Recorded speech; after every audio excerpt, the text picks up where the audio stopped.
वहीं दिल्ली तशद्दुद के दौरान मौजपुरी में बरसरे-आम फायरिंग करने वाले शाहरुख के पिस्टल को पुलिस ने बरामद कर लिया है। दिल्ली पुलिस की क्राइम ब्रांच इस मामले की जांच भी कर रही है। वाज़ेह है कि दिल्ली तशद्दुद के दौरान शाहरुख ने न सिर्फ पुलिस पर पिस्टल तान दी थी बल्कि 8 राउंड फायरिंग भी की थी।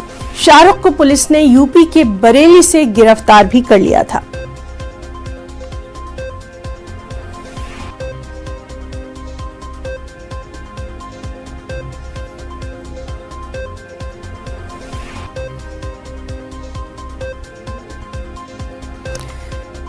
तो आपको तस्वीर के जरिए हम दिखा रहे हैं कि किस तरह से दिल्ली तशद्दुद के दौरान मौजपुरी में बरसरे-आम फायरिंग हुई थी और शाहरुख नाम के शख्स ने ये फायरिंग की थी।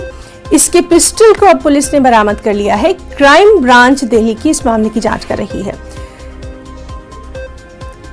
दिल्ली तशद्दुद के दौरान शाहरुख ने न सिर्फ पुलिस पर पिस्टल तान दी थी बल्कि 8 राउंड फायरिंग कर दी थी।